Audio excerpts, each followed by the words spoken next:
Kisah Abu Nawas, hukum berdasarkan mimpi. Bukanlah Abu Nawas namanya kalau kehabisan akal pada saat terdesak dan juga pada saat terjepit. Meskipun dikelilingi pembesar-pembesar kerajaan, tapi tetap saja akalnya main demi menunjukkan kebenaran ke semua orang.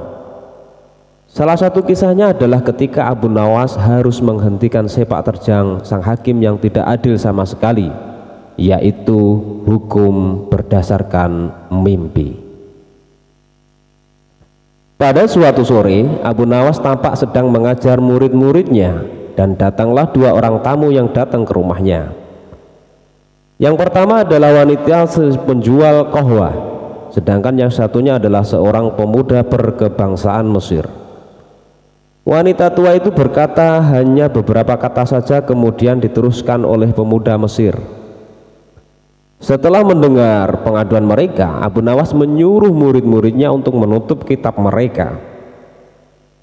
Sekarang pulanglah kalian dan ajaklah teman-teman kalian datang kepadaku pada malam hari ini sambil membawa cangkul, penggali, kapak, dan martil serta batu, ujar Abu Nawas. Meskipun para murid merasa heran dengan perintah gurunya, namun mereka tetap patuh dengan perintah sang guru. Pada malam harinya mereka datang ke rumah Abu Nawas dengan membawa peralatan yang diminta oleh sang guru.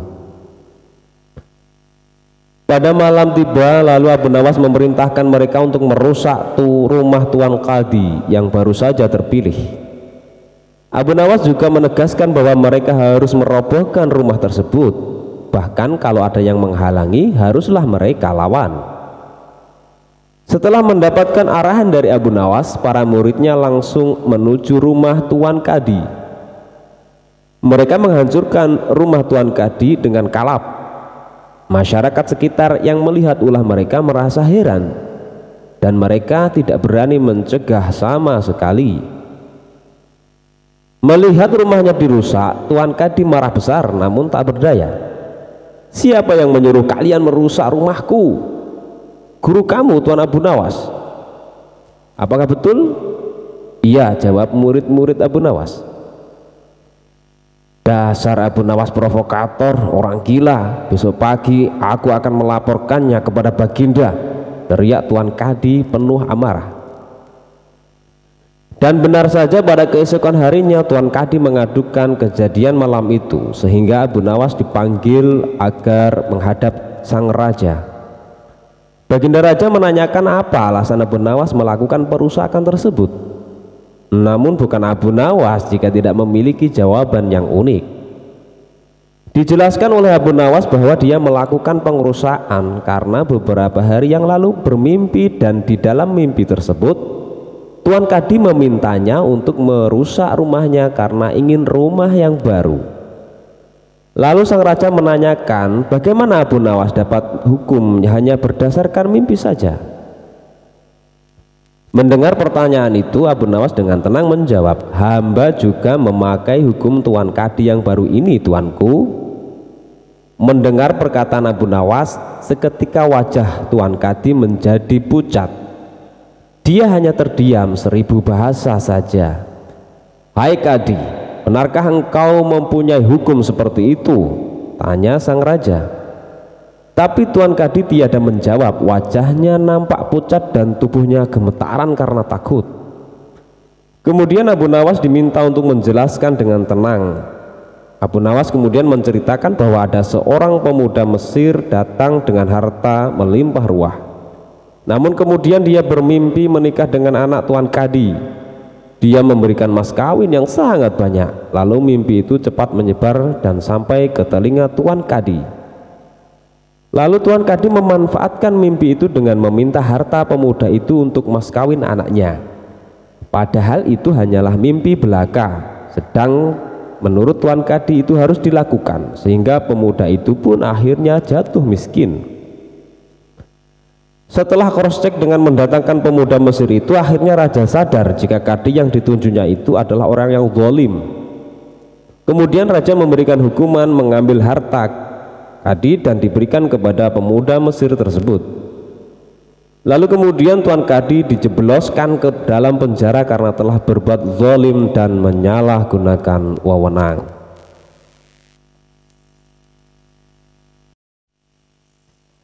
Cara berkebun Abu Nawas.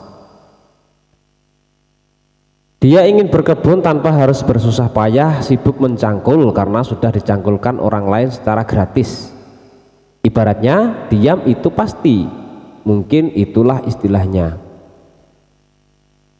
Sebuah cara jitu dari si cerdik Abu Nawas dalam menghadapi orang-orang yang kelakuannya seringkali menjengkelkan. Meskipun tidak protes atau adu fisik, namun siasat Abu Nawas cukup membuat orang-orang tersebut menghentikan kebiasaan buruknya. Seorang musuh tak selamanya harus dilawan dengan kekuatan fisik, akan tetapi bagaimana seseorang dapat memanfaatkan potensi yang dimilikinya untuk kepentingannya sendiri. Itulah cara Abu Nawas dalam menyikapi tingkah laku pengawal Raja Harun al-Rasyid yang seringkali membuatnya jengkel. Meski demikian, ia tak melawannya secara terang-terangan, melainkan menggunakan siasat yang baik dan tepat. Bagi seorang Abu Nawas, membalas perilaku jelek dari musuh malah tidak akan menyelesaikan masalah. Bahkan hal itu hanya akan membuat musuh akan semakin memusuhi dan membenci dirinya. Kegelisahan Abu Nawas terhadap pengawal raja bermula sejak dia diangkat menjadi penasihat istana. Bukan tanpa alasan raja mengangkat dirinya, karena memang Abu Nawas memiliki kecerdikan yang begitu tinggi. Sejak tinggal di istana kerajaan, Abu Nawas mulai jauh dari keluarganya yang tinggal di rumah. Hal itu membuatnya seperti terpenjara. Bahkan untuk berkomunikasi dengan istrinya saja, ia hanya bisa menanyakan kabar melalui surat. Oleh karena itu, setiap merasa rindu terhadap keluarga, Abu Nawas pun mengirimkan surat kepada istrinya, begitu pula sebaliknya. Hanya saja yang membuatnya jengkel yaitu setiap kali surat itu dikirimkan pasti terlebih dahulu dibaca oleh para pengawal raja. Bahkan semua suratnya telah diteruskan kepada raja untuk dibaca, padahal tak jarang dalam surat itu terdapat tulisan-tulisan yang sifatnya pribadi yang semestinya hanya cukup diketahui oleh yang bersangkutan saja. Setelah sekian lama tinggal di istana, Abu Nawas akhirnya mengetahui kebiasaan negatif para pengawal raja.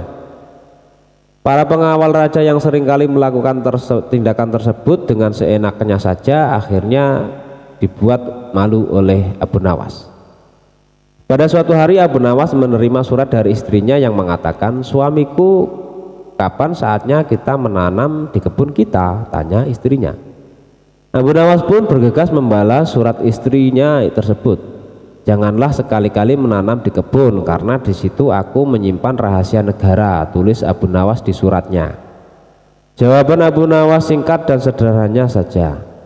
Jawaban yang singkat dari Abu Nawas itu membuat para pengawal raja terkejut dan bertanya-tanya. Dengan diam-diam ia menuju kebun Abu Nawas bersama dengan beberapa prajurit istana dan mencangkul seluruh kebun milik Abu Nawas. Namun apa yang terjadi? Para pengawal tidak menemukan apa-apa. Apa yang mereka lakukan itu hanya membuat mereka letih, capek, dan dengan keringat bercucuran yang mengalir di tubuhnya. Pada keesokan harinya istri Abu Nawas mengabarkan kejadian di kebun mereka melalui surat sebagaimana biasanya, tetap disensor oleh para pengawal raja tadi. Begini isi suratnya. "Suamiku, kemarin beberapa prajurit dan pengawal raja datang ke rumah serta menggali setiap sudut di kebun kita," terang istri Abu Nawas. Surat balasan pun dilayangkan. "Nah, sekarang kebun kita sudah dicangkuli dan kita siap menanaminya," jawab Abu Nawas dalam suratnya. Istri Abu Nawas kini dapat memulai menanam di kebun tanpa harus bersusah payah mencangkul. Sementara itu, surat balasan itu sempat dibaca oleh pengawal raja dan raja sendiri. Raja merasa kecewa atas apa yang telah dilakukan oleh pengawalnya. Raja menilai bahwa para pengawalnya tidak bisa memberikan berita yang akurat, dan akibatnya raja memberhentikan mereka sebagai pengawal raja. Keputusan raja tersebut disambut gembira oleh Abu Nawas. Ini surat-surat yang ia kirimkan ke istrinya maupun surat-surat istri untuk dirinya aman terkendali, tak pernah dibaca lagi oleh pengawal raja. Nah, itulah teknik baru cara berkebun, tentu saja model ala Abu Nawas.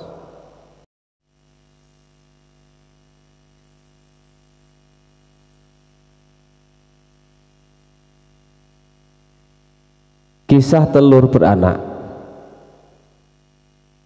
Pada suatu sore Abu Nawas duduk di beranda rumahnya sambil memandang langit. Abu Nawas berpikir bagaimana caranya agar sore itu keluarganya bisa dapat makan. Sementara itu, dalam jarak puluhan meter dari rumah Abu Nawas, seorang tuan tanah tinggal. Rumahnya mewah, lengkap dengan gudang makanan dan peternakan serta perkebunan yang luas. Hampir semua warga kampung di kampung itu, bahkan termasuk Abu Nawas, bekerja kepada tuan tanah tersebut.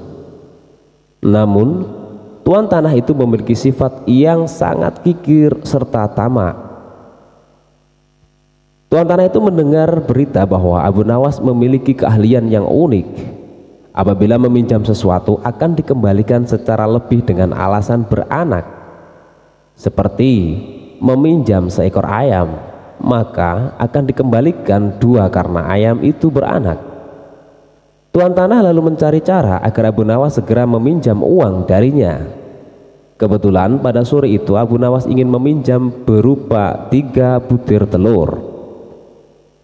Spontan saja tuan tanah senang bukan main, karena pinjaman itu akan menjadi banyak nantinya. Bahkan tuan tanah tersebut menawarkan pinjaman-pinjaman yang lain. Akan tetapi Abu Nawas menolaknya karena dia hanya butuh 3 butir telur itu saja. Saat tuan tanah menanyakan kapan telur itu akan beranak, Abu Nawas menjawab itu tergantung dengan keadaan. 5 hari berlalu, Abu Nawas pun mengembalikan telur yang dipinjamnya dengan 5 butir telur. Tuan tanah pun sangat senang dan dia menawarkan pinjaman lagi. Abu Nawas pun meminjam piring tembikar sebanyak 2 buah, dan tuan tanah itu dengan senang hati meminjamkannya dengan harapan piring tembikarnya beranak kayak telur ayam yang dulu. 5 hari pun berlalu lagi dan Abu Nawas mengembalikan piring tembikar sebanyak 3 buah. Walaupun tidak sesuai dengan yang diharapkan, tetapi hati si tuan tanah cukup gembira. Tak apalah, pikir tuan tanah, karena bisa saja orang itu mempunyai anak tunggal bahkan tidak memiliki anak. Pada hari-hari selanjutnya si tuan tanah menawarkan pinjaman uang senilai 1000 dinar, sebuah jumlah yang cukup besar, bahkan bisa untuk menggaji seluruh karyawan tuan tanah selama 1 bulan. Dia menanti dengan tidak sabar. Hari berganti hari, bahkan 5 hari terlewati sudah. Tak terasa sudah berjalan 1 bulan dan Abu Nawas tak kunjung datang ke rumahnya. Karena tidak sabar, si tuan tanah mendatangi Abu Nawas dengan didampingi pengawalnya. Mulanya si tuan tanah gembira, namun dia marah besar setelah menerima penjelasan dari Abu Nawas. Sayang sekali tuan, uang yang saya pinjam bukannya beranak malah 3 hari setelah saya pulang. Mati mendadak, ujar Abu Nawas. Mendengar itu si tuan tanah menjadi geram. Pengawalnya hampir saja memukul Abu Nawas, tapi untung saja tidak jadi karena ada rombongan pekerja yang baru pulang. Tuan tanah mengadukan Abu Nawas ke pengadilan dan berharap Abu Nawas digantung atau bahkan dihukum rajam. Di depan hakim, Abu Nawas melakukan pembelaan dengan membeberkan semua duduk persoalannya. Demikian juga dengan si tuan tanah. Lalu pengadilan pun memutuskan bahwa Abu Nawas tidak bersalah karena sangat masuk akal kalau sesuatu yang bisa beranak pasti bisa mati. Seketika itu juga tuan tanah yang tamak itu pingsan selama beberapa jam dan sulit untuk dibangunkan. Dia telah tertipu karena wataknya sendiri yang kikir, tamak, dan pelit.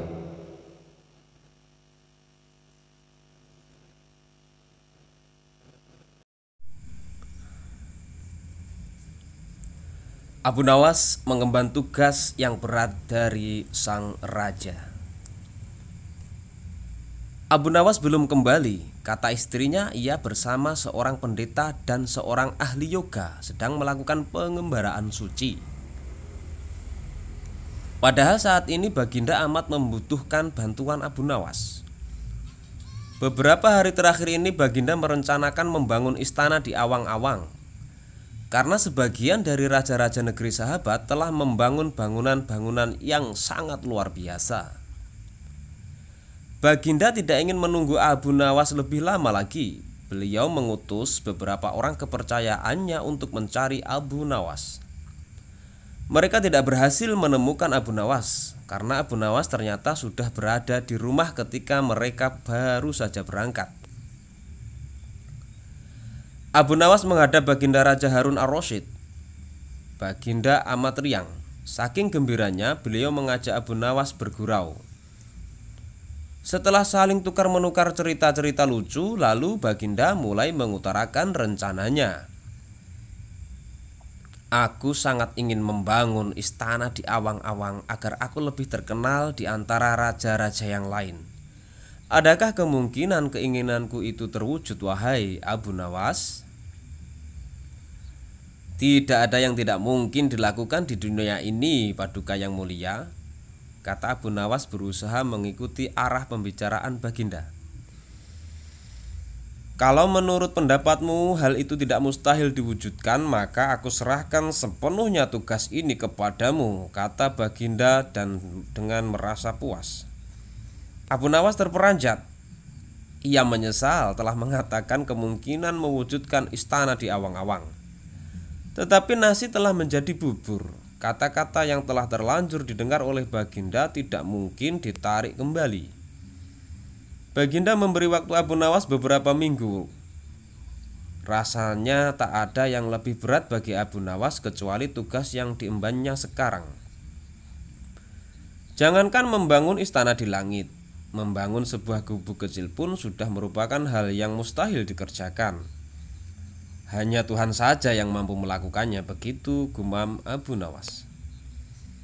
Hari-hari berlalu seperti biasa.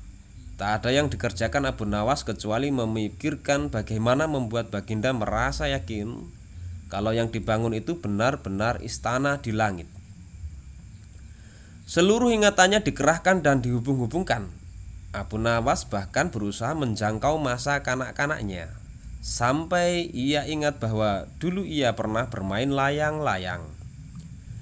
Dan inilah yang membuat Abu Nawas girang. Abu Nawas tidak menyia-nyiakan waktu lagi.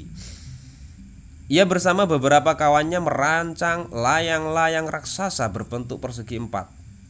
Setelah rampung, baru Abu Nawas melukis pintu-pintu serta jendela-jendela dan juga ornamen-ornamen lainnya. Ketika semua selesai, Abu Nawas dan kawan-kawannya menerbangkan layang-layang raksasa itu dari suatu tempat yang dirahasiakan. Begitu layang-layang raksasa berbentuk istana itu mengapung di angkasa, penduduk negeri gempar.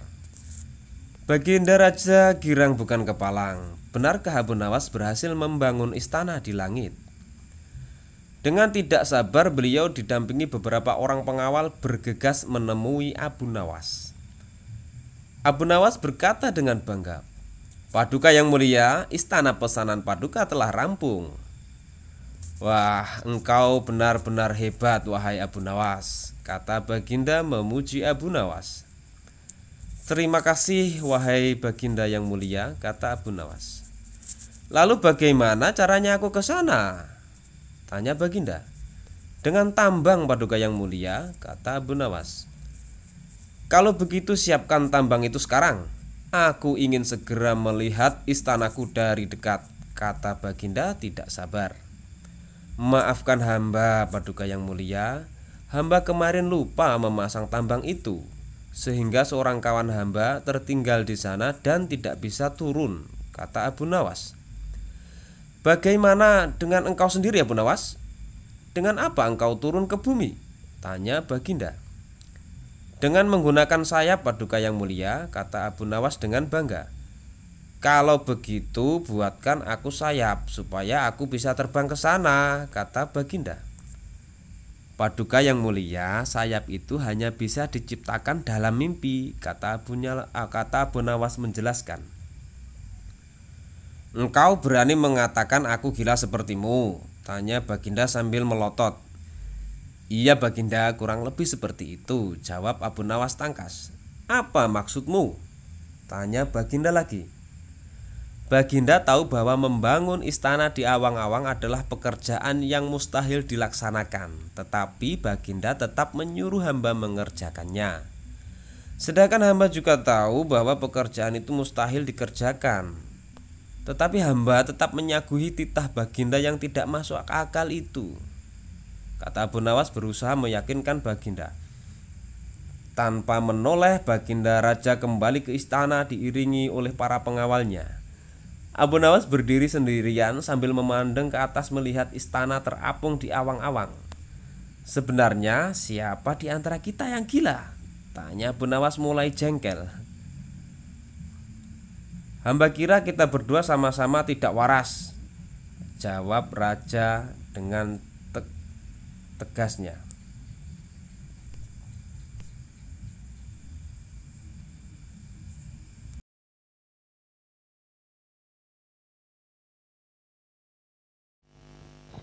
Dan ini adalah kisah Abu Nawas dan harimau berjenggot. Hai Abu Nawas, seru Khalifah Harun al-Rasyid, sekarang juga kamu harus dapat mempersembahkan kepadaku seekor harimau berjenggot. Jika gagal, aku bunuh kau. Kata-kata itu merupakan perintah sultan yang diucapkan dengan penuh tegas dan kegeraman. Dari bentuk mulutnya ketika mengucapkan kalimat itu jelas betapa sultan menaruh dendam kesumat kepada Abu Nawas yang telah berkali-kali mempermainkan dirinya dengan cara-cara yang sangat kurang ajar. Perintah itu merupakan cara Baginda untuk dapat membunuh Abu Nawas. Ya tuanku Syah Alam, jawab Abu Nawas, semua perintah paduka akan hamba laksanakan, namun untuk yang satu ini hamba mohon waktu 8 hari. Baik, kata Baginda. Al-Kisah, pulanglah Abu Nawas ke rumah. Agaknya ia sudah menangkap gelagat bahwa raja sangat marah kepadanya. Dicarinya akal supaya dapat mencelakakan diriku agar terbalas dendamnya, pikir Abu Nawas. Jadi aku juga harus berhati-hati.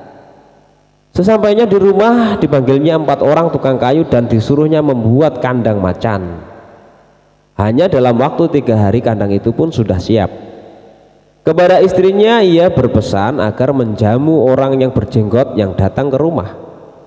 Apabila Adinda dengar Kakanda mengetuk pintu kelak, suruh dia masuk ke dalam kandang itu, kata Abu Nawas sambil menunjuk kandang tersebut. Ia kemudian bergegas pergi ke musola dengan membawa sajadah. Baik, kata istrinya.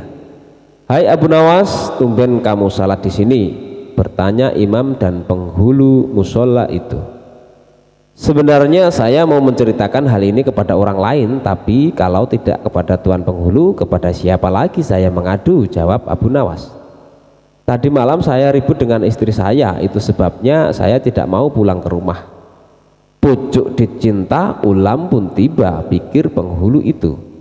Kubiarkan Abu Nawas tidur di sini dan aku pergi ke rumah Abu Nawas menemui istrinya. Sudah lama aku menaruh hati kepada perempuan cantik itu.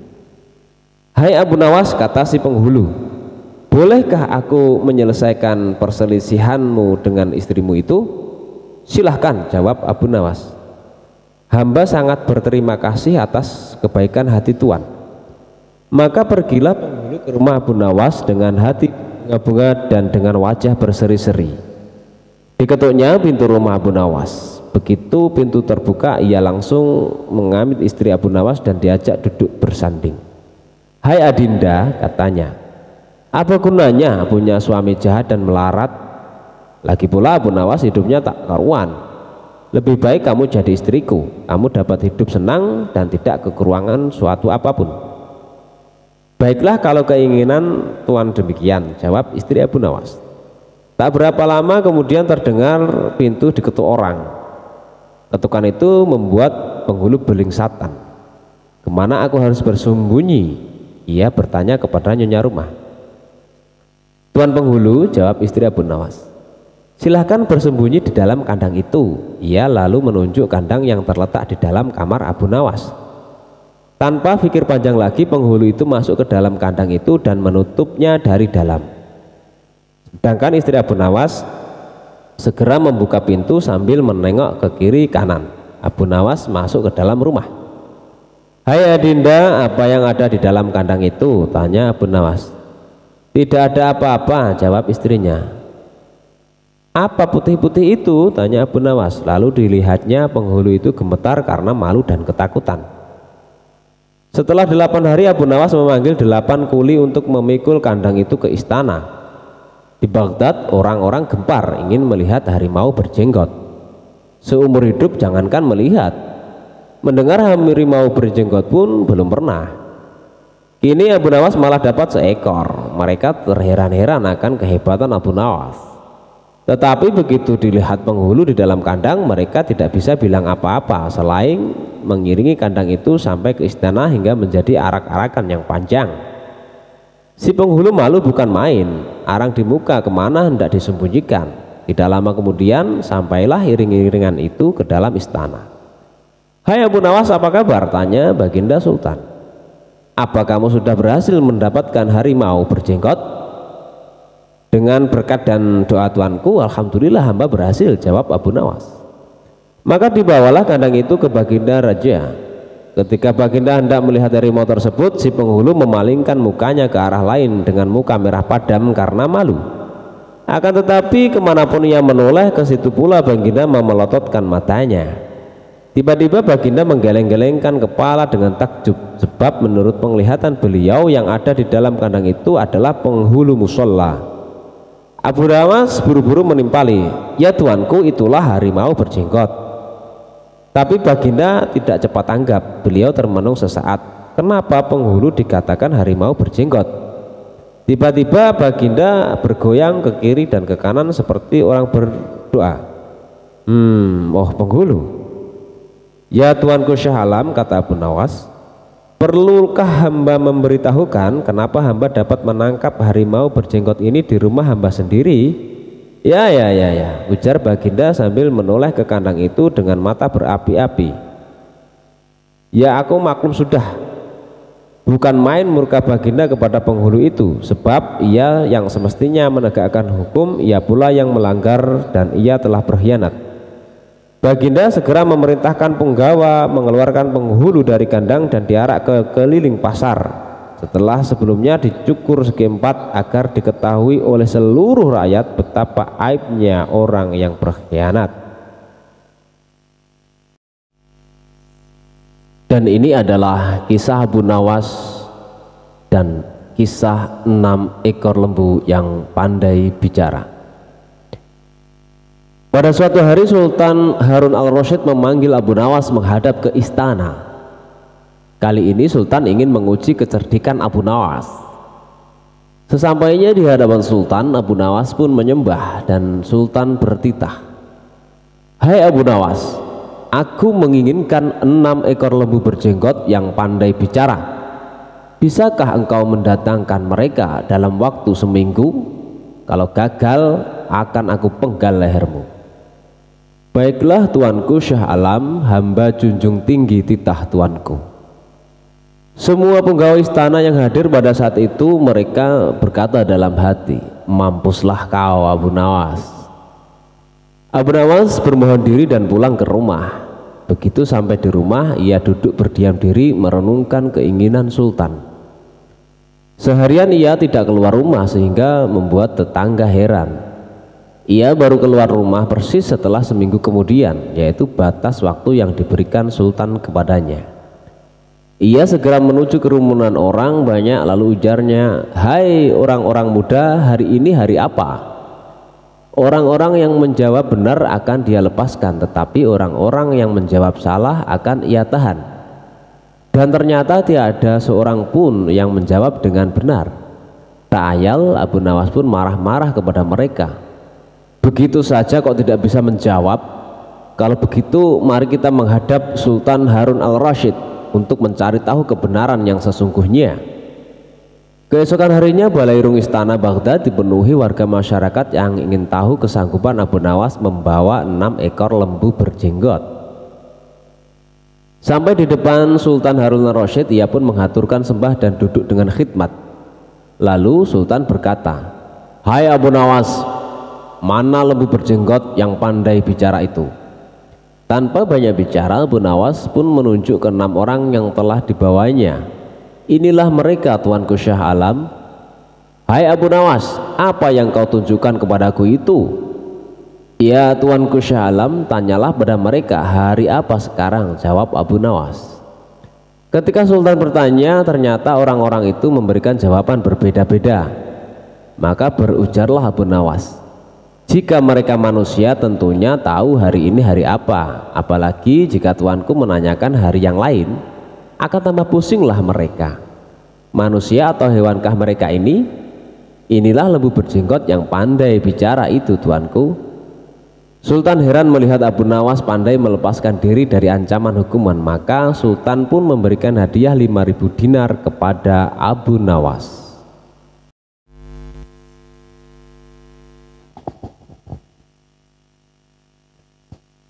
Abu Nawas tetap bisa mencari solusi. Mimpi buruk yang dialami oleh Baginda Raja Harun ar-Rasyid tadi malam menyebabkan Abu Nawas diusir dari negeri Baghdad. Abu Nawas tidak berdaya. Bagaimanapun ia harus segera menyingkir meninggalkan negeri Baghdad hanya karena mimpi. Masih jelas terngiang-ngiang kata-kata Baginda Raja di telinga Abu Nawas. Tadi malam aku bermimpi bertemu dengan seorang laki-laki tua. Ia mengenakan jubah putih. Ia berkata bahwa negerinya akan ditimpa bencana bila orang yang bernama Abu Nawas masih tetap tinggal di negeri ini. Dia harus diusir dari negeri ini sebab orang itu membawa kesialan. Ia boleh kembali ke negerinya dengan syarat tidak boleh dengan berjalan kaki, berlari, merangkak, melompat-lompat, dan menunggang keledai atau binatang tunggangan yang lain. Dengan bekal yang diperkirakan cukup, Abu Nawas kemudian mulai meninggalkan rumah dan istrinya. Istri Abu Nawas hanya bisa mengiringi kepergian suaminya dengan derayan air mata.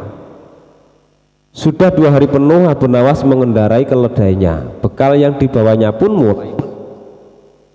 Abu Nawas tidak terlalu meresapi pengusiran dirinya dengan kesedihan yang terlalu mendalam. Sebaliknya Abu Nawas merasa bertambah yakin bahwa Tuhan yang Maha Perkasa akan segera menolong keluar dari kesulitan yang sedang melilit pikirnya. Bukankah tiada seorang teman pun yang lebih baik daripada Allah Subhanahu wa Ta'ala dalam saat-saat seperti itu? Setelah beberapa hari Abu Nawas berada di negeri orang, ia mulai diserang rasa rindu yang menyayat-nyayat hatinya. Rasa rindu itu makin lama makin menderu-deru seperti dinginnya jam harir, sulit untuk dibendung. Memang tak ada jalan keluar yang lebih baik daripada berpikir. Tetapi dengan akal apakah ia harus melepaskan diri? Begitu tanya Abu Nawas dalam hati. Apakah aku akan meminta bantuan orang lain dengan cara menggendongku dari negeri ini sampai ke istana Baginda? Rasanya tidak.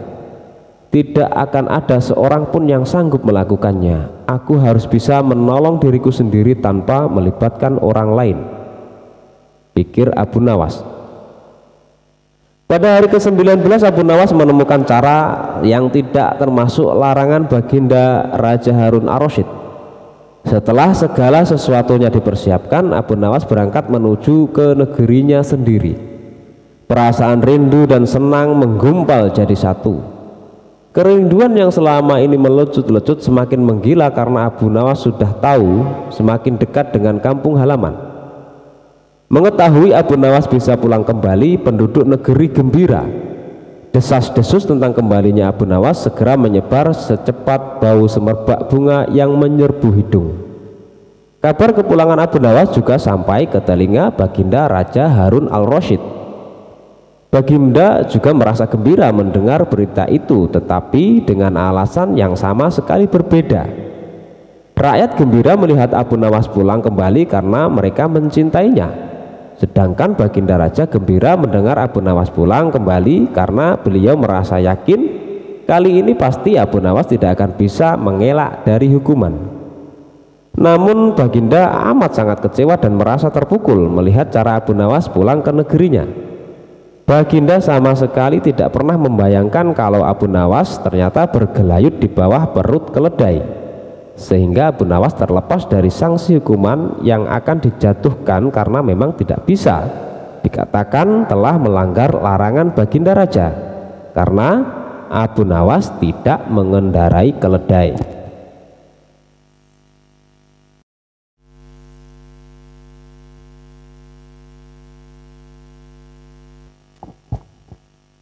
Kisah Abu Nawas tipu menipu. Ada seorang ahli yoga mengajak seorang pendeta bersekongkol untuk memperdaya iman Abu Nawas. Setelah mereka mencapai kata sepakat, mereka berangkat menemui Abu Nawas di kediamannya.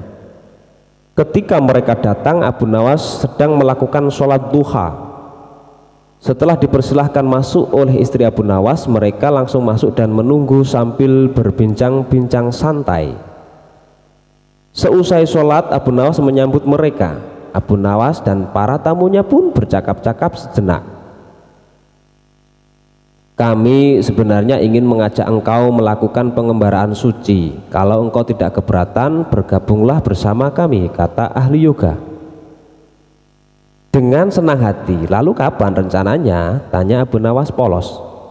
Besok pagi, kata pendeta. Baiklah kalau begitu kita bertemu di warung teh besok, kata Abu Nawas menyanggupi.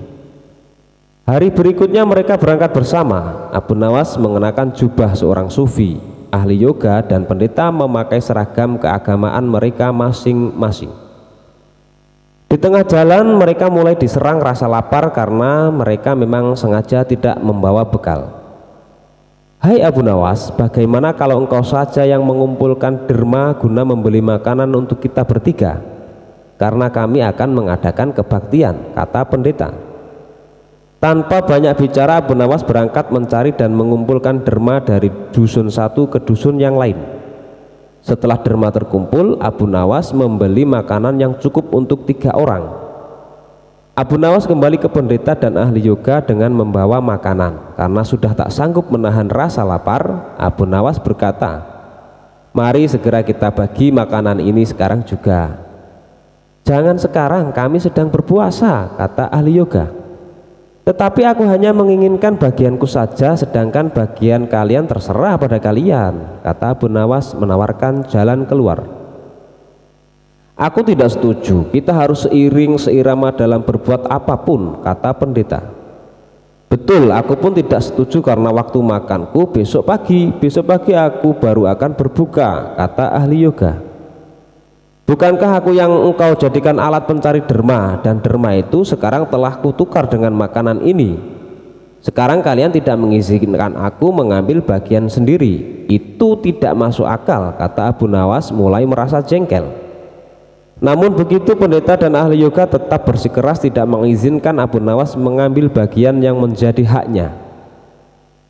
Abu Nawas penasaran, ia mencoba sekali lagi meyakinkan kawan-kawannya agar mengizinkan ia makan bagiannya, tetapi mereka tetap saja menolak.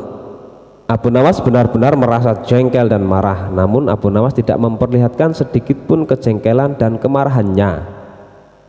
Bagaimana kalau kita mengadakan perjanjian, kata pendeta kepada Abu Nawas. Perjanjian apa? Tanya Abu Nawas. Kita adakan lomba. Barang siapa di antara kita bermimpi paling indah, maka ia akan mendapat bagian yang terbanyak. Yang kedua lebih sedikit, dan yang terburuk akan mendapat paling sedikit. Pendeta itu menjelaskan. Abu Nawas setuju dengan tidak memberi komentar apa-apa. Malam semakin larut, embun mulai turun ke bumi. Pendeta dan ahli yoga mengantuk dan tidur. Abu Nawas tidak bisa tidur, ia hanya pura-pura tidur. Setelah merasa yakin kawan-kawannya sudah terlelap, Abu Nawas menghampiri makanan itu. Tanpa berpikir 2 kali, Abu Nawas memakan habis makanan itu hingga tidak tersisa sedikit pun. Setelah merasa kekenyangan, Abu Nawas baru bisa tidur. Keesokan harinya mereka bangun hampir bersamaan. Ahli yoga dengan wajah berseri-seri bercerita, tadi malam aku bermimpi memasuki sebuah taman yang mirip sekali dengan nirwana. Aku merasakan kenikmatan yang belum pernah kurasakan sebelumnya di dalam hidup ini. Pendeta mengatakan bahwa mimpi ahli yoga benar-benar menakjubkan, betul-betul luar biasa. Kemudian giliran pendeta menceritakan mimpinya. Aku seolah-olah menembus ruang dan waktu, dan ternyata memang benar. Aku secara tidak sengaja berhasil menyusup ke masa silam di mana pendiri agamaku hidup. Aku bertemu dengan beliau dan yang lebih membahagiakan adalah aku diberkatinya. Ahli yoga pun memuji kehebatan mimpi dari pendeta tersebut. Abu Nawas hanya diam, ia bahkan tidak merasa tertarik sedikit pun. Karena Abu Nawas belum juga buka mulut, pendeta dan ahli yoga mulai tidak sabar untuk menanyakan mimpi Abu Nawas. Kalian tentu tahu Nabi Daud alaihi salam. Beliau adalah seorang nabi yang ahli berpuasa. Tadi malam aku bermimpi berbincang-bincang dengan beliau. Beliau menanyakan apakah aku berpuasa atau tidak. Aku katakan aku berpuasa karena aku memang tidak makan sejak dini hari. Kemudian beliau menyuruhku segera berbuka karena hari sudah malam. Tentu saja aku tidak berani mengabaikan perintah beliau. Aku segera bangun dari tidur dan langsung menghabiskan makanan ini, kata Abu Nawas tanpa perasaan bersalah secuil pun. Sambil menahan rasa lapar yang menyayat-nyayat, pendeta dan ahli yoga saling berpandangan satu sama lain. Kejengkelan Abu Nawas pun terobati. Kini mereka sadar bahwa tidak ada gunanya coba-coba mempermainkan Abu Nawas. Pasti hanya akan mendapat celaka sendiri. Kisah Raja dan Jin Ifrit.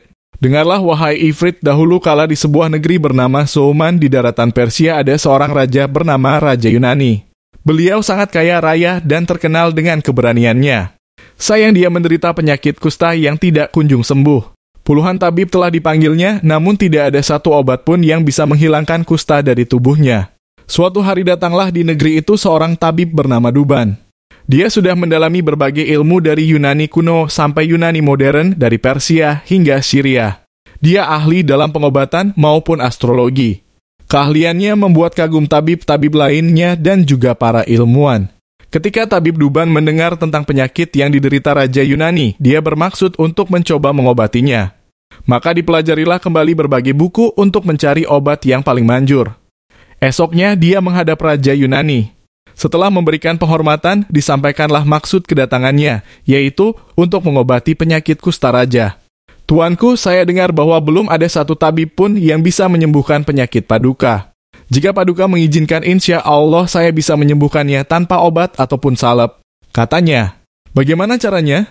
Demi Allah, jika kamu bisa menyembuhkanku, aku akan memberikan apapun yang kau mau, harta yang banyak untukmu dan anak cucumu. Dan kamu akan kujadikan penasihat dan sahabat terbaikku, kata Raja. Insya Allah saya bisa menyembuhkan Paduka. Besok saya akan mulai pengobatannya, kata tabib Duban. Kemudian ia memohon diri untuk mempersiapkan segala sesuatunya. Tabib Duban kemudian membuat sebuah stik golf yang diberi lubang di pegangannya. Di lubang itulah tabib Duban memasukkan obat racikannya. Kemudian ia juga membuat sebuah bola sebagai pelengkapnya. Keesokan harinya, tabib Duban kembali menghadap raja. Dia mengajak raja ke lapangan istana. Kemudian memberi raja stik golf buatannya dan sebuah bola. Dimintanya raja untuk memukul bola tersebut sambil menunggang kuda. Pukullah bolanya dengan sekuat tenaga. Saat badan Paduka berkeringat, maka panas tubuh Baginda akan membuat obat yang ada di dalam stik golf ini ke seluruh tubuh Paduka. Setelah itu, Paduka boleh kembali ke istana untuk mandi air hangat. Pastikan untuk menggosok tubuh Paduka hingga bersih. Lalu istirahatlah.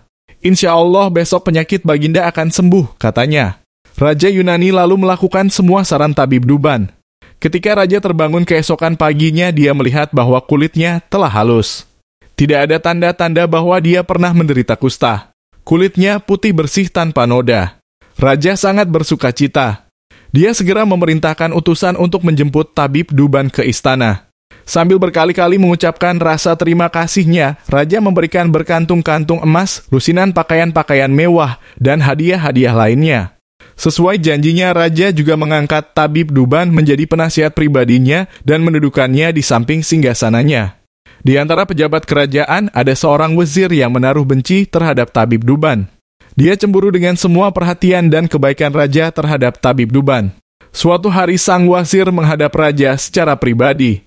Wahai Paduka Raja yang adil, hambamu ini ingin menyampaikan sebuah nasihat untuk Paduka. Saya akan menjadi orang terkutuk jika tidak menyampaikannya pada Paduka, katanya. Raja terkejut mendengarnya dan bertanya, nasihat apa? Oh, Paduka yang mulia. Para leluhur pernah berkata, barang siapa yang tidak bisa melihat tujuan, keberuntungan tidak akan datang padanya. Dan kini saya melihat raja sedang membuat kekeliruan. Sejak ia menganugerahi seorang musuh dengan kebaikan. Seorang musuh yang menginginkan kerajaan ini hancur. Dia menganugerahinya kebaikan, kekuasaan, dan menjadikannya penasihatnya, katanya.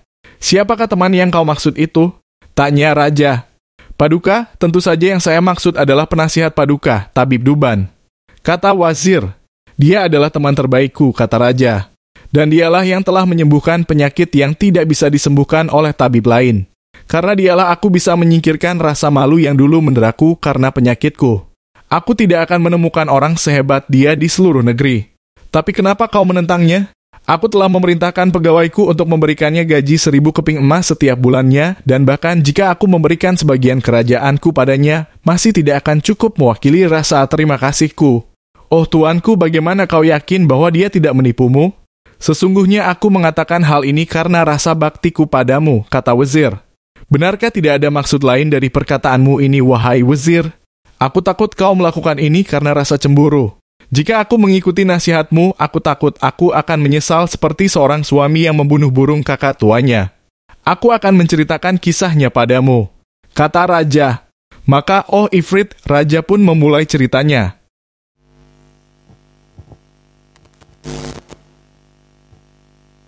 Kisah Abu Nawas dan pintu akhirat. Tidak seperti biasa, hari itu Baginda tiba-tiba ingin menyamar menjadi rakyat biasa. Beliau ingin menyaksikan kehidupan di luar istana tanpa sepengetahuan siapapun agar lebih leluasa bergerak. Baginda mulai keluar istana dengan pakaian yang amat sangat sederhana, layaknya seperti rakyat jelata. Di sebuah perkampungan beliau melihat beberapa orang berkumpul. Setelah Baginda mendekat, ternyata ada seorang ulama sedang menyampaikan kuliah tentang alam barzah. Tiba-tiba ada seorang yang datang dan bergabung di situ. Ia bertanya kepada ulama itu, kami menyaksikan orang kafir pada suatu waktu dan mengintip kuburnya, tetapi kami tiada mendengar mereka berteriak dan tidak pula melihat penyiksaan-penyiksaan yang katanya sedang dialaminya. Maka bagaimana cara membenarkan sesuatu yang tidak sesuai dengan yang dilihat mata? Ulama itu kemudian berpikir sejenak dan kemudian ulama itu berkata, untuk mengetahui yang sedemikian itu harus dengan panca indera yang lain. Ingatkah kamu dengan orang yang sedang tidur? Dia kadangkala bermimpi dalam tidurnya digigit ular, diganggu dan sebagainya. Ia juga merasa sakit dan takut ketika itu, bahkan memekik dan keringat bercucuran pada keningnya. Ia merasakan hal semacam itu seperti ketika tidak tidur, sedangkan engkau yang duduk di dekatnya menyaksikan keadaan seolah-olah tidak terjadi apa-apa. Padahal apa yang dilihat serta dialaminya adalah dikelilingi ular. Maka jika masalah mimpi yang remeh saja sudah tidak mampu mata lahir melihatnya, mungkinkah engkau bisa melihat apa yang terjadi di alam barzah? Baginda Raja terkesan dengan penjelasan ulama itu. Baginda masih ikut mendengarkan kuliah itu. Kini ulama itu melanjutkan kuliahnya tentang alam akhirat. Dikatakan bahwa di surga tersedia hal-hal yang amat disukai nafsu, termasuk benda-benda. Salah satu benda-benda itu adalah mahkota yang amat luar biasa indahnya. Tak ada yang lebih indah dari barang-barang di surga karena barang-barang itu tercipta dari cahaya. Saking indahnya maka satu mahkota jauh lebih bagus dari dunia dan isinya. Baginda makin terkesan. Beliau kemudian pulang ke istana. Baginda sudah tidak sabar ingin menguji kemampuan Abu Nawas. Lalu kemudian Abu Nawas dipanggil. Setelah menghadap Baginda Raja, kemudian Baginda mengatakan sesuatu kepada Abu Nawas. Aku menginginkan engkau sekarang juga berangkat ke surga, kemudian bawakan aku sebuah mahkota surga yang katanya tercipta dari cahaya itu. Apakah engkau sanggup, wahai Abu Nawas? Sanggup, Paduka yang mulia, kata Abu Nawas, langsung menyanggupi tugas yang mustahil dilaksanakan itu. Tetapi Baginda harus menyanggupi pula satu syarat yang akan hamba ajukan. Sebutkan syarat itu, kata Baginda Raja. Hamba mohon Baginda menyediakan pintunya agar hamba bisa memasukinya. Pintu apa? Tanya Baginda belum mengerti. Pintu alam akhirat, jawab Abu Nawas. Apa itu? Tanya Baginda ingin tahu. Kiamat, wahai Paduka yang mulia. Masing-masing alam mempunyai pintu. Pintu alam dunia adalah liang peranakan ibu. pintu alam barzah adalah kematian, dan pintu alam akhirat adalah kiamat. Surga berada di alam akhirat. Bila baginda masih tetap menghendaki hamba mengambilkan sebuah mahkota di surga, maka dunia harus kiamat terlebih dahulu. Mendengar penjelasan Abu Nawas, baginda raja terdiam. Di sela-sela kebingungan baginda Raja Harun al-Rasyid, Abu Nawas bertanya lagi, masihkah baginda menginginkan mahkota dari surga? Baginda raja tidak menjawab. Beliau diam 1000 bahasa. Sejenak kemudian Abu Nawas mohon diri karena Abu Nawas sudah tahu jawabannya. Dan ini adalah kisah Abu Nawas dan menteri bertelur. Pada suatu hari Sultan Harun al-Rasyid memanggil 10 orang menterinya. Kalian tahu di depan istana ini ada sebuah kolam. Aku akan memberikan masing-masing sebutir telur kepada kalian. Menyelamlah kalian ke dalam kolam itu dan kemudian serahkanlah telur-telur itu kepadaku. Apabila kamu muncul ke permukaan nanti, aku ingin tahu kepandaian Abu Nawas. Kemudian Sultan menyuruh memanggil Abu Nawas ke istananya. Kepada Abu Nawas dan ke 10 orang menterinya itu, Sultan bertitah, kamu sekalian aku perintahkan turun ke kolam itu, menyelam, dan apabila muncul ke permukaan serahkanlah kepadaku sebutir telur ayam. Barang siapa tidak menyerahkan telur, niscaya mendapatkan hukuman dariku. Mencari telur di dalam air, pikir Abu Nawas sambil memandang kepada menteri-menteri itu. Mereka tampak ta'zim dan siap melaksanakan perintah. Adakah ayam betina di dalam kolam itu? Hari malam pun telah tiba. Keesokan harinya pagi, benar-benar menteri-menteri itu menyelam ke dalam kolam. Dan ketika muncul dari kolam, masing-masing membawa sebatar sebutir telur dan menyerahkan kepada Sultan. Abu Nawas tidak kunjung muncul ke permukaan. Ia berenang kesana kesini mencari telur. Dikoreknya dinding kolam, namun tak juga ditemukannya. Setelah capek mengitari dasar kolam, terpikir dalam benaknya bahwa ia dianiaya oleh Sultan. Maka ia pun berdoa kepada Tuhan mohon keselamatan. Keluarlah ia dari kolam dan naik ke daratan. Di depan Sultan ia berkokok-kokok dan berjalan laksana seekor ayam jantan. Hai Abu Nawas, mana janjimu? Kata Sultan. Semua orang ini masing-masing telah menyerahkan sebutir telur kepadaku, hanya kamu yang tidak. Oleh karena itu kamu akan aku beri hukuman. Sembah Abu Nawas, ya Tuanku Syah Alam, yang mempunyai telur adalah ayam betina. Hamba ini adalah ayam jantan. Membawa anak ayam jantan lagi pula berkokok. Telur hanya dapat dihasilkan oleh ayam betina. Jika ayam betina tidak berjantan, bagaimanakah ia dapat bertelur? Demi mendengar alasan Abu Nawas, Sultan pun tidak bisa berkata apa-apa karena memang sangat tepat. Sultan dan semua menterinya hanya bisa garuk-garuk kepala yang tidak gatal itu.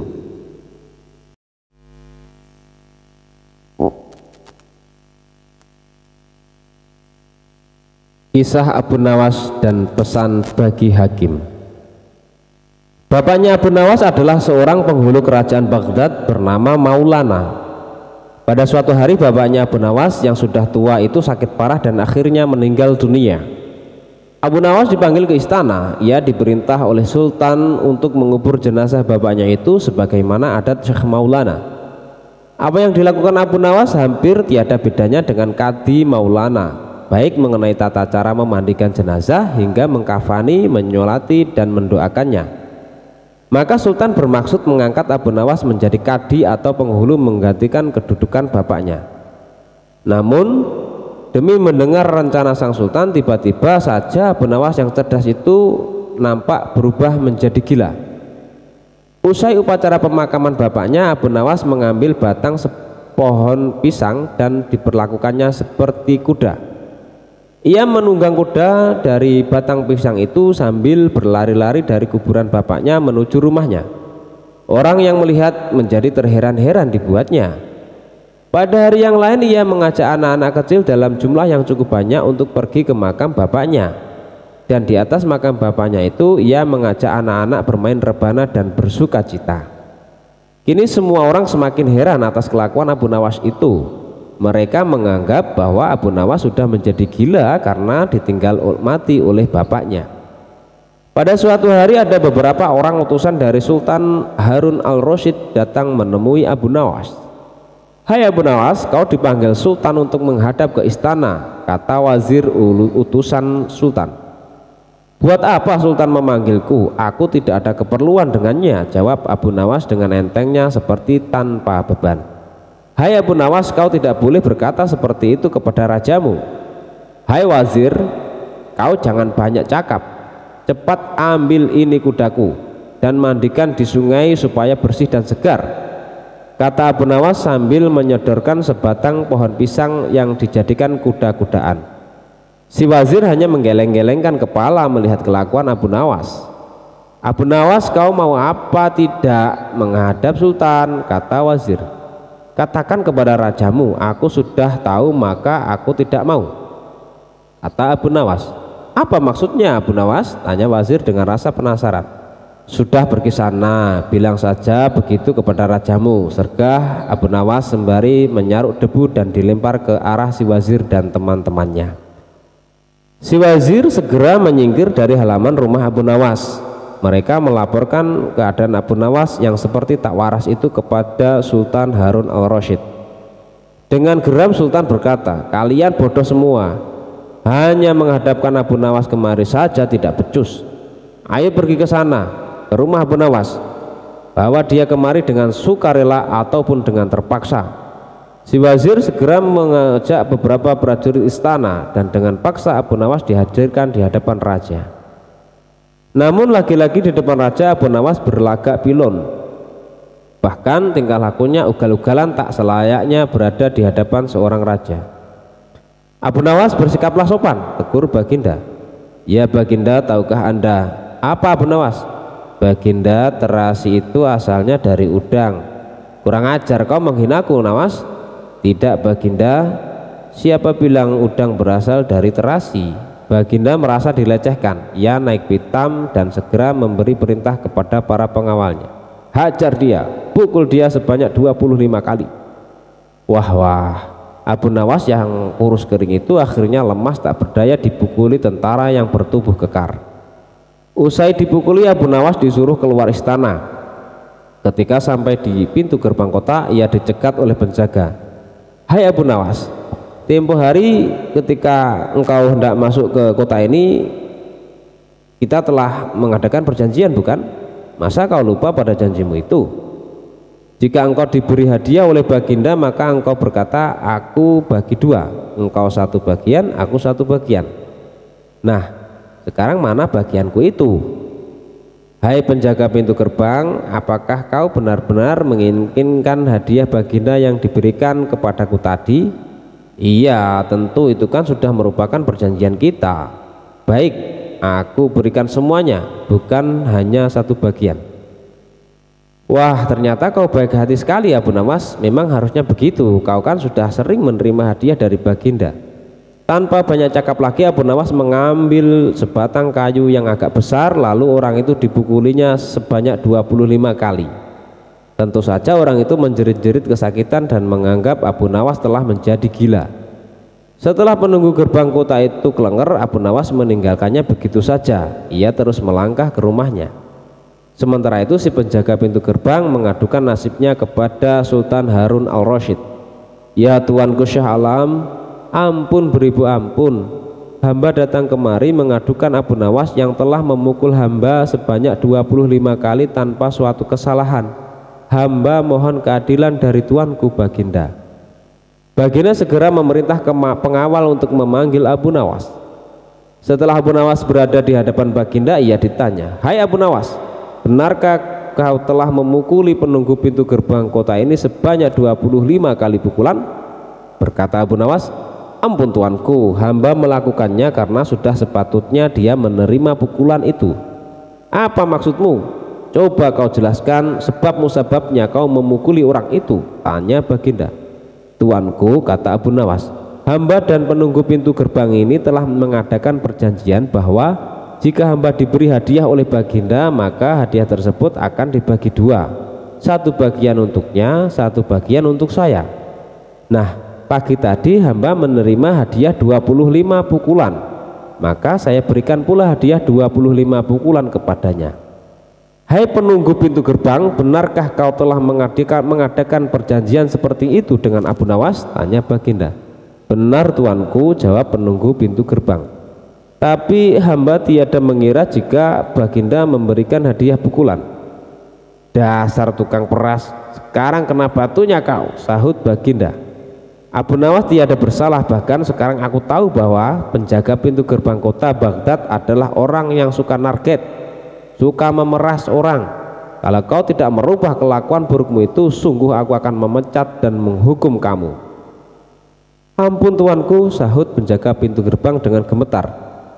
Abu Nawas berkata, tuanku, hamba sudah lelah, sudah mau istirahat, tiba-tiba diwajibkan hadir di tempat ini, padahal hamba tiada bersalah. Hamba mohon ganti rugi, sebab jatah waktu istirahat hamba sudah hilang karena panggilan tuanku. Padahal besok hamba harus mencari nafkah untuk keluarga hamba. Sejenak baginda melengak, terkejut atas protes Abu Nawas. Namun tiba-tiba ia tertawa terbahak-bahak. Jangan khawatir Abu Nawas. Baginda kemudian memerintahkan bendahara kerajaan memberikan sekantong uang perak kepada Abu Nawas. Abu Nawas pun pulang dengan hati riang gembira. Tetapi sesampai di rumahnya, Abu Nawas masih bersikap aneh dan bahkan semakin nyentrik seperti orang gila sungguhan. Pada suatu hari Raja Harun al-Rasyid mengadakan rapat dengan para menterinya. Apa pendapat kalian mengenai Abu Nawas yang hendak kuangkat sebagai kadi? Wazir atau Perdana Menteri berkata, melihat keadaan Abu Nawas yang semakin parah otaknya, maka sebaiknya tuanku mengangkat orang lain saja menjadi kadi. Menteri-menteri yang lain juga mengutarakan pendapat yang sama. Tuanku, Abu Nawas telah menjadi gila, karena itu dia tak layak menjadi kadi. Baiklah, kita tunggu dulu sampai 21 hari, karena bapaknya baru saja mati. Jika tidak sembuh-sembuh, juga bolehlah kita mencari kadi yang lain saja. Setelah lewat 1 bulan Abu Nawas masih dianggap gila, maka Sultan Harun al-Rasyid mengangkat orang lain menjadi kadi atau penghulu kerajaan Baghdad. Konon dalam suatu pertemuan besar ada seorang bernama Fulan yang sejak lama berambisi menjadi kadi. Ia mempengaruhi orang-orang di sekitar baginda untuk menyetujui jika ia diangkat menjadi kadi. Maka tatkala ia mengajukan dirinya menjadi kadi kepada baginda, dengan mudahnya baginda menyetujuinya. Begitu mendengar Fulan diangkat menjadi kadi, maka Abu Nawas mengucapkan syukur kepada Tuhan. Alhamdulillah, aku telah terlepas dari balak yang mengerikan. Tapi sayang sekali, kenapa harus Fulan yang menjadi kadi? Kenapa tidak yang lain saja? Mengapa Abu Nawas bersikap seperti orang gila? Ceritanya begini. Pada suatu hari ketika ayahnya sakit parah dan hendak meninggal dunia, ia memanggil Abu Nawas untuk menghadap. Abu Nawas pun datang mendekati bapaknya yang sudah lemah lunglai. Berkata bapaknya, hai anakku, aku sudah hampir mati. Sekarang ciumlah telinga kanan dan telinga kiriku. Abu Nawas segera menuruti pemerintahan terakhir bapaknya. Ia cium telinga kanan bapaknya, ternyata berbau harum, sedangkan yang sebelah kiri berbau sangat busuk. Bagaimana anakku, sudahkah kau cium? Benar bapak, ceritakanlah dengan sejujurnya baunya kedua telingaku ini. Aduh pak, sungguh mengherankan. Telinga bapak yang sebelah kanan berbau harum sekali, tapi yang sebelah kiri kok baunya amat busuk. Hai anakku Abu Nawas, tahukah engkau apa sebabnya bisa terjadi begini? Wahai bapakku, cobalah ceritakan kepada anakmu ini. Berkata Syekh Maulana, pada suatu hari datang 2 orang mengadukan masalahnya kepadaku. Yang seorang aku dengarkan keluhannya, tapi yang seorang lagi karena aku tak suka maka tak ku dengar pengaduannya. Inilah resiko menjadi kadi. Jika kelak kau suka menjadi kadi, maka kau akan mengalami hal yang sama. Namun jika kau tidak suka menjadi kadi, maka buatlah alasan yang masuk akal agar engkau tidak dipilih sebagai kadi oleh Sultan Harun al-Rasyid. Tapi tak bisa tidak, Sultan Harun al-Rasyid pastilah tetap memilih kamu sebagai kadi. Nah itulah sebabnya Abu Nawas berpura-pura menjadi gila. hanya untuk menghindarkan diri agar tidak diangkat menjadi kadi. Seorang kadi atau penghulu pada masa itu kedudukannya seperti hakim yang memutus suatu perkara. Walaupun Abu Nawas tidak menjadi kadi, namun dia sering diajak konsultasi oleh sang raja untuk memutuskan suatu perkara. Bahkan ia kerap sekali dipaksa datang ke istana hanya sekedar untuk menjawab pertanyaan baginda raja yang aneh-aneh dan tidak masuk akal. Kisah Abu Nawas akan dihukum pancung. Cita-cita atau obsesi menghukum Abu Nawas sebenarnya masih bergolak. Namun baginda merasa kehabisan akal untuk menjebak Abu Nawas. Seorang penasihat kerajaan kepercayaan baginda raja menyarankan agar baginda memanggil seorang ilmuwan ulama yang berilmu tinggi untuk menandingi Abu Nawas. Pasti masih ada peluang untuk mencari kelemahan Abu Nawas. Menjebak pencuri harus dengan pencuri dan ulama dengan ulama. Baginda menerima usul yang cemerlang itu dengan hati bulat. Setelah ulama yang berilmu tinggi berhasil ditemukan, baginda raja menanyakan cara terbaik menjerat Abu Nawas. Ulama itu memberitahu cara-cara yang paling jitu kepada baginda raja. Baginda raja manggut-manggut setuju. Wajah baginda tidak lagi murung. Apalagi ulama itu menegaskan bahwa ramalan Abu Nawas tentang takdir kematian baginda raja sama sekali tidak mempunyai dasar yang kuat. Tiada seorang pun manusia yang tahu kapan dan bumi akan mati, apalagi tentang ajal seseorang. Ulama andalan baginda raja mulai mengadakan persiapan seperlunya untuk memberikan pukulan fatal bagi Abu Nawas. Siasat pun dijalankan sesuai rencana. Abu Nawas terjerembab ke pangkuan siasat sang ulama. Abu Nawas melakukan kesalahan yang bisa menghantarnya ke tiang gantungan atau tempat pemancungan. Benarlah peribahasa yang berbunyi sebandai-pandai tupai melompat pasti suatu saat akan terpeleset. Kini Abu Nawas benar-benar mati kutu. Sebentar lagi ia akan dihukum mati karena jebakan sang ilmuwan ulama. Benarkah Abu Nawas sudah keok? Kita lihat saja nanti. Banyak orang yang merasa simpati atas nasib Abu Nawas, terutama orang-orang miskin dan tertindas yang pernah ditolongnya. Namun derai air mata para pecinta dan pengagung Abu Nawas tak akan mampu menghentikan hukuman mati yang akan dijatuhkan. Baginda Raja Harun al-Rasyid benar-benar menikmati kemenangannya. Belum pernah baginda terlihat seriang sekarang. Keyakinan orang banyak bertambah mantap. Hanya satu orang yang tetap tidak yakin bahwa hidup Abu Nawas akan berakhir setragis itu, yaitu istri Abu Nawas. Bukankah Allah Azza wa Jalla lebih dekat daripada urat leher? Tidak ada yang tidak mungkin bagi Allah yang maha gagah. Dan kematian adalah mutlak urusannya. Semakin dekat hukuman mati bagi Abu Nawas, orang banyak semakin resah. Tetapi bagi Abu Nawas malah sebaliknya. Semakin dekat hukuman bagi dirinya, semakin tenang hatinya. Malah Abu Nawas nampak setenang air di danau di pagi hari. Baginda Raja tahu bahwa ketenangan yang ditampilkan Abu Nawas hanyalah merupakan bagian dari tipu dayanya. Tetapi baginda raja telah bersumpah pada diri sendiri bahwa beliau tidak akan terkecoh untuk kedua kalinya. Sebaliknya Abu Nawas juga yakin selama nyawa masih melekat maka harapan akan terus menyertainya. Tuhan tidak mungkin menciptakan alam semesta ini tanpa ditaburi harapan-harapan yang menjanjikan, bahkan dalam keadaan yang bagaimanapun gentingnya. Keyakinan seperti inilah yang tidak dimiliki oleh baginda raja dan ulama itu. Seketika suasana menjadi hening sewaktu baginda raja memberikan sambutan tentang akan dilaksanakan hukuman mati atas diri terpidana Abu Nawas. Kemudian tanpa memperpanjang waktu lagi baginda raja menanyakan permintaan terakhir Abu Nawas.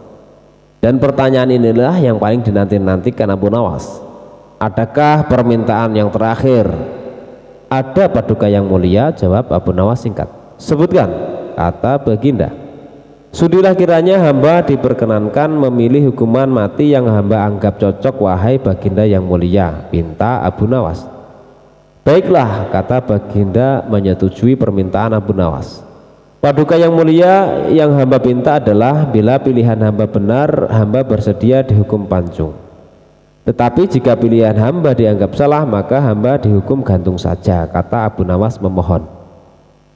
Engkau memang orang yang aneh. Dalam saat-saat yang amat genting pun engkau masih sempat bersendau gurau.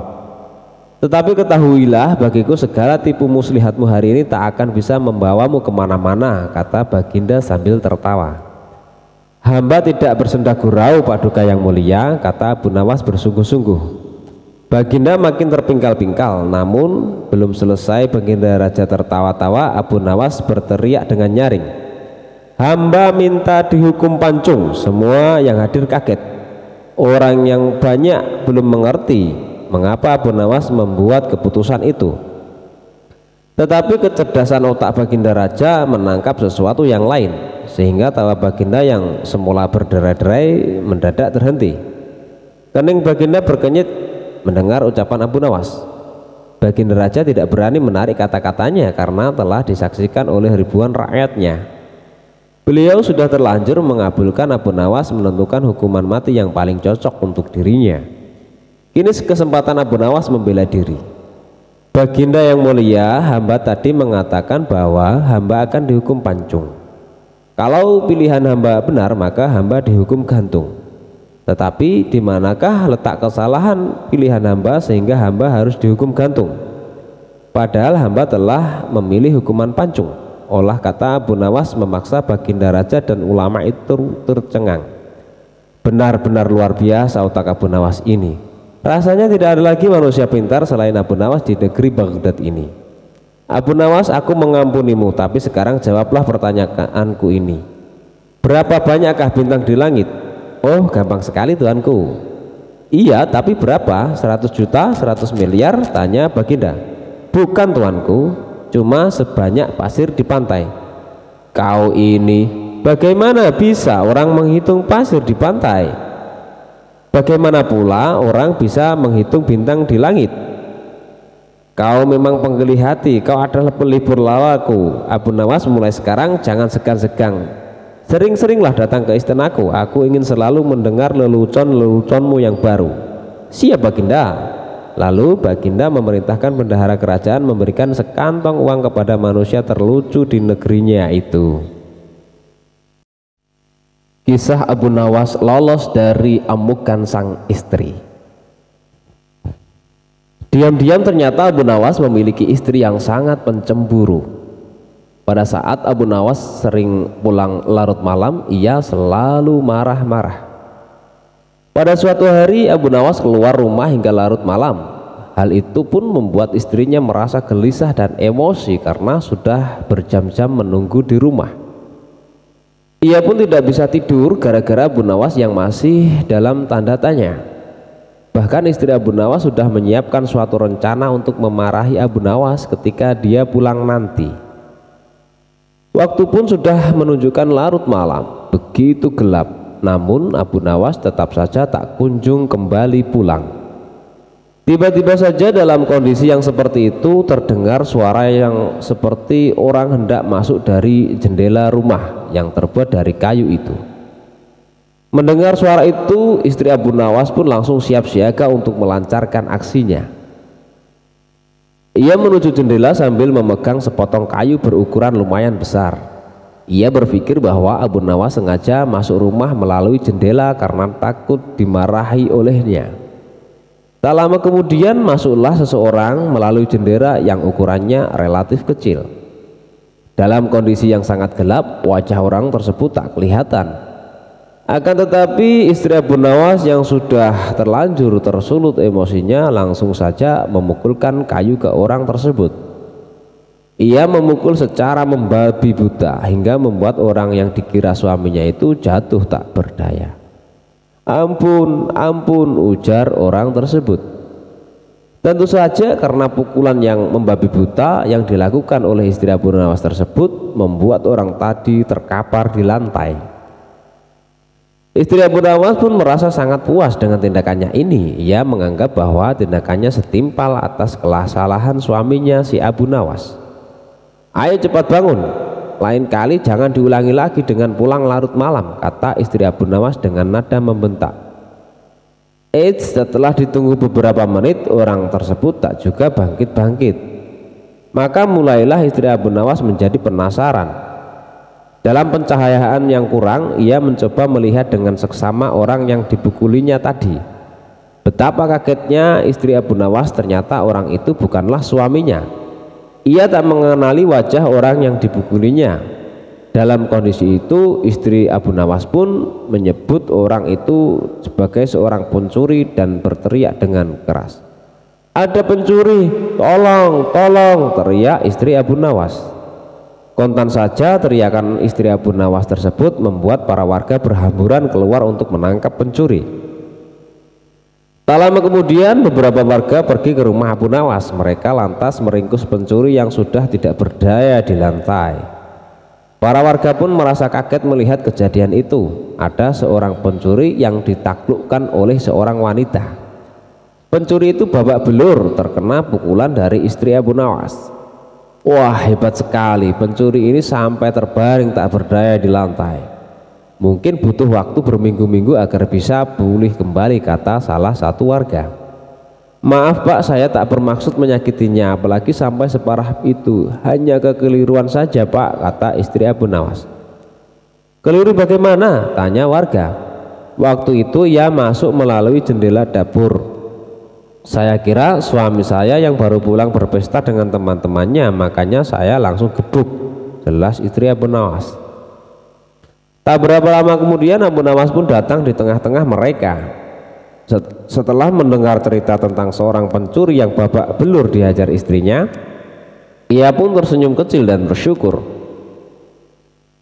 Untung saja bukan saya yang dihajar, makanya jangan main pukul, beginilah akibatnya, kata Abu Nawas. Namun demikian Abu Nawas cukup bangga dengan keberanian istrinya yang sanggup melumpuhkan seorang pencuri.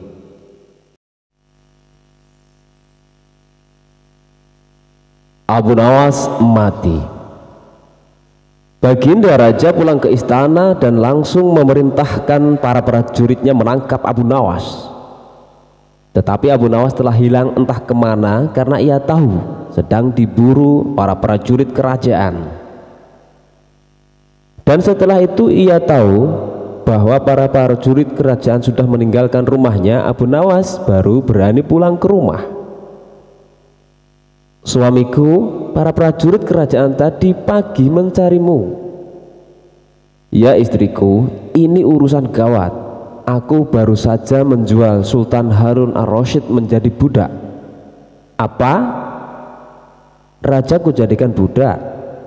Kenapa kau lakukan itu suamiku? Supaya dia tahu di negerinya ada praktek jual beli budak dan jadi budak itu menjadi sengsara. Sebenarnya maksudmu baik, tapi Baginda pasti marah. Buktinya para prajurit diperintahkan untuk menangkapmu. Menurutmu apa yang akan dilakukan Sultan Harun ar-Rasyid kepadaku? Pasti kau akan dihukum berat suamiku.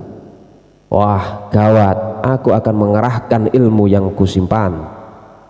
Abu Nawas kemudian masuk ke dalam. Ia mengambil air wudhu lalu mendirikan sholat 2 rakaat. Lalu berpesan kepada istrinya apa yang harus dikatakan bila Baginda datang. Tidak berapa lama kemudian tetangga Abu Nawas geger karena istri Abu Nawas menjerit-jerit. Ada apa? Tanya tetangga Abu Nawas sambil tergopoh-gopoh. Suamiku mati. Hah? Abu Nawas mati? Iya. Kini kabar kematian Abu Nawas tersebar ke seluruh pelosok negeri. Baginda pun terkejut. Kemarahan dan kegeraman beliau agak susut mengingat Abu Nawas adalah orang yang paling pintar menyenangkan dan menghibur Baginda Raja. Baginda Raja beserta beberapa pegawai beserta seorang tabib di istana segera menuju rumah Abu Nawas. Tabib segera memeriksa Abu Nawas. Sesaat kemudian ia memberi laporan kepada Baginda bahwa Abu Nawas memang telah mati beberapa jam yang lalu. Setelah melihat sendiri tubuh Abu Nawas terbujur kaku tak berdaya, Baginda Raja merasa terharu dan meneteskan air mata. Kemudian beliau bertanya kepada istri Abu Nawas, adakah pesan terakhir Abu Nawas untukku? Ada Paduka yang mulia, kata istri Abu Nawas sambil menangis. Katakanlah, kata Baginda Raja. Suami hamba Abu Nawas memohon sudilah kiranya Baginda Raja mengampuni semua kesalahannya di dunia dan akhirat di depan rakyat. Kata istri Abu Nawas terbata-bata. Baiklah, kalau itu permintaan Abu Nawas, kata Baginda Raja menyanggupi. Jenazah Abu Nawas diusung di atas keranda, kemudian Baginda Raja mengumpulkan rakyatnya di tanah lapang. Beliau berkata, wahai rakyatku, dengarkanlah bahwa hari ini aku, Sultan Harun al-Rasyid, telah memaafkan segala kesalahan Abu Nawas yang telah diperbuat terhadap diriku dari dunia hingga akhirat, dan kalianlah sebagai saksinya. Tiba-tiba dari keranda yang terbungkus kain hijau terdengar suara keras, syukur. Seketika pengusung jenazah ketakutan, apalagi melihat Abu Nawas bangkit berdiri seperti mayat hidup. Seketika rakyat yang berkumpul itu pun lari tunggang langgang bertuburkan dan banyak yang jatuh tergilir. Abu Nawas sendiri segera berjalan ke hadapan Baginda. Pakaiannya yang putih-putih bikin Baginda sadar juga. Kau sebenarnya mayat hidup atau memang kau hidup lagi? Tanya Baginda dengan gemetar. Hamba masih hidup tuanku. Hamba mengucapkan terima kasih yang tak terhingga atas pengampunan tuanku.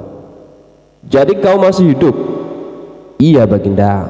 Segar bukar, buktinya kini hamba merasa lapar dan ingin segera pulang. Kurang ajar.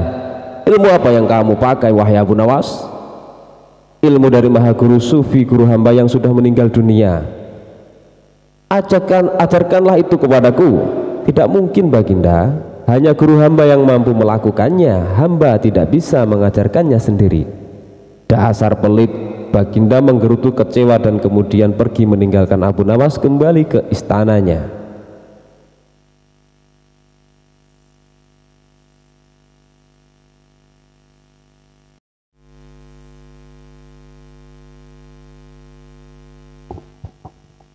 Abu Nawas melakukan taruhan yang berbahaya. Pada suatu sore ketika Abu Nawas ke warung teh, kawan-kawannya sudah berada di situ. Mereka memang sengaja sedang menunggu Abu Nawas. Nah, ini Abu Nawas datang, kata salah seorang dari mereka. Ada apa? Kata Abu Nawas sambil memesan secangkir teh hangat. Kami tahu engkau selalu bisa melepaskan diri dari perangkap-perangkap yang dirancang Baginda Raja Harun al-Rasyid. Tetapi kami yakin kali ini engkau pasti dihukum. Baginda Raja bila engkau berani melakukannya. Kawan-kawan Abu Nawas membuka percakapan. Apa yang harus kutakutkan? Tidak ada sesuatu apapun yang perlu ditakuti kecuali Allah Subhanahu wa Ta'ala, kata Abu Nawas menantang. Selama ini belum pernah ada seorang pun di negeri ini yang berani memantati Baginda Raja Harun al-Rasyid. Bukankah begitu hai Abu Nawas? Tanya kawan Abu Nawas. Tentu saja tidak ada yang berani melakukan hal itu, karena pasti itu adalah pelecehan yang amat sangat berat, hukumannya pasti dipancung, kata Abu Nawas memberitahu. Itulah yang ingin kami ketahui darimu, beranikah engkau melakukannya? Sudah kukatakan bahwa aku hanya takut kepada Allah Subhanahu wa Ta'ala saja. Sekarang apa taruhannya bila aku bersedia melakukannya? Abu Nawas ganti bertanya. 100 keping uang emas. Di samping itu Baginda harus tertawa tatkala engkau pantati, kata mereka. Abu Nawas pulang setelah menyanggupi tawaran yang amat sangat berbahaya itu. Kawan-kawan Abu Nawas tidak yakin Abu Nawas sanggup membuat Baginda Raja tertawa, apalagi ketika dipantati. Kayaknya kali ini Abu Nawas harus berhadapan dengan Al-Gojo pemenggal kepala. Minggu depan Baginda Raja Harun al-Rasyid akan mengadakan jamuan kenegaraan. Para menteri, pegawai istana, dan orang-orang dekat Baginda diundang, termasuk Abu Nawas. Abu Nawas merasa hari-hari berlalu dengan cepat karena ia harus menciptakan jalan keluar yang paling aman bagi keselamatan lehernya dari pedang Al-Gojo. Tetapi bagi kawan-kawan Abu Nawas, hari-hari terasa amat panjang karena mereka tak sabar menunggu pertaruhan yang amat mendebarkan itu. Persiapan-persiapan di halaman istana sudah dimulai. Baginda Raja menginginkan perjamuan nanti meriah karena Baginda juga mengundang raja-raja dari negeri sahabat. Ketika hari yang dijanjikan tiba, semua tamu sudah datang kecuali Abu Nawas. Kawan-kawan Abu Nawas yang menyaksikan dari jauh merasa kecewa karena Abu Nawas tidak hadir. Namun ternyata mereka keliru. Abu Nawas bukannya tidak datang, tetapi terlambat sehingga Abu Nawas duduk di tempat yang paling belakang. Ceramah-ceramah yang mengesankan mulai disampaikan oleh para ahli pidato, dan tibalah giliran Baginda Raja Harun ar-Rasyid menyampaikan pidatonya. Seusai menyampaikan pidato, Baginda melihat Abu Nawas duduk sendirian di tempat yang tidak ada karpetnya. Karena merasa heran, Baginda bertanya, "Mengapa engkau tidak duduk di atas karpet?" "Paduka yang mulia, hamba haturkan terima kasih atas perhatian Baginda. Hamba sudah merasa cukup bahagia duduk di sini," kata Abu Nawas. "Wahai Abu Nawas, majulah dan duduklah di atas karpet. Nanti pakaianmu kotor karena duduk di atas tanah," Baginda Raja menyarankan. "Ampun tuanku yang mulia, sebenarnya hamba ini sudah duduk di atas karpet." Baginda pun bingung mendengar pengakuan Abu Nawas, karena Baginda melihat sendiri Abu Nawas duduk di atas lantai. "Karpet mana yang engkau maksudkan itu, wahai Abu Nawas?" tanya Baginda masih bingung. "Karpet hamba sendiri tuanku yang mulia. Sekarang hamba selalu membawa karpet karena kemanapun hamba pergi," kata Abu Nawas seolah-olah menyimpan misteri. "Tetapi sejak tadi aku belum melihat karpet yang engkau bawa," kata Baginda Raja bertambah bingung. "Baiklah Baginda yang mulia, kalau memang ingin tahu maka dengan senang hati hamba akan menunjukkan kepada Paduka yang mulia," kata Abu Nawas sambil beringsut-ringsut ke depan. Setelah cukup dekat dengan Baginda, Abu Nawas berdiri kemudian menungging menunjukkan potongan karpet yang ditempelkan di bagian pantatnya. Abu Nawas kini seolah-olah memantati Baginda Raja Harun ar-Rasyid. Melihat ada sepotong karpet menempel di pantat Abu Nawas, Baginda Raja tak bisa membendung tawa sehingga beliau terpingkal-pingkal diikuti oleh para undangan. Menyaksikan kejadian yang menggelikan itu, kawan-kawan Abu Nawas merasa kagum. Namun mereka harus rela melepas 100 keping uang emas untuk Abu Nawas karena mereka kalah dalam taruhan tersebut.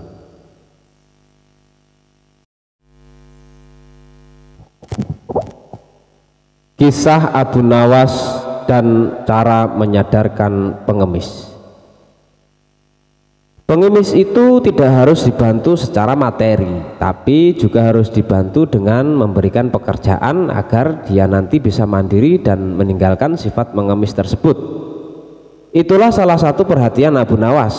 Dia tidak memberikan makanan maupun uang, melainkan Abu Nawas berusaha mencarikan pekerjaan buat si pengemis itu.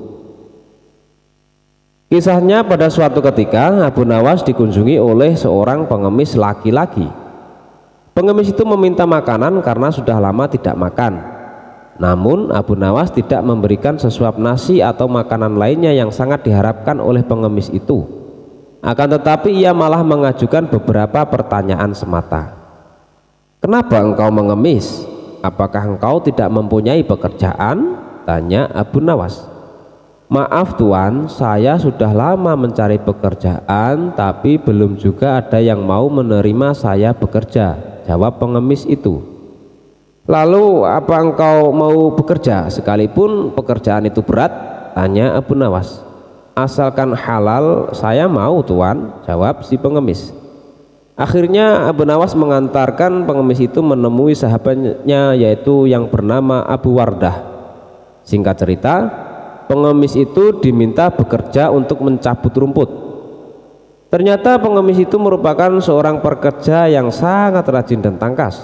Dalam waktu yang sangat singkat saja, pekerjaannya pun telah selesai. Abu Wardah pun sangat kagum dan tergerak hatinya untuk memberikan pekerjaan yang lebih serius. Ia pun meminta pengemis itu untuk memisahkan satu ember kurma menjadi 3 bagian. Yang bagus diletakkan di keranjang pertama, sementara yang lumayan bagus diletakkan di keranjang kedua, dan kurma yang jelek diletakkan di keranjang ketiga. Namun ia lupa tidak memberikan penjelasan kepada pengemis itu tentang perbedaan antara yang baik dan yang jelek. Pada keesokan harinya Abu Nawas datang ke rumah Abu Wardah untuk menanyakan kabar dari pengemis itu. Ia pun menjelaskan bahwa pengemis itu sangat rajin dan terampil mencabut rumput di ladang, sehingga dirinya menyimpulkan bahwa pengemis itu adalah pekerja yang baik. Maka dari itu Abu Wardah memberikan pekerjaan yang lebih serius kepadanya. "Sekarang dia bekerja apa?" tanya Abu Nawas. "Tadi malam saya suruh untuk memisahkan kurma-kurma menjadi 3 bagian. Mari kita ke sana untuk melihatnya. Tentu sudah selesai pekerjaannya itu," kata Abu Wardah. Tak lama kemudian keduanya pun sangat terkejut ketika melihat pengemis itu tidur pulas, tidak mengerjakan pekerjaan yang telah diberikan kepadanya. Dengan penuh tanya, Abu Wardah pun membangunkan pengemis itu. "Kenapa engkau tidak menyelesaikan pekerjaanmu yang sangat mudah itu?" tanya Abu Wardah. "Maaf Tuan, kalau hanya memindahkan kurma sesungguhnya itu mudah.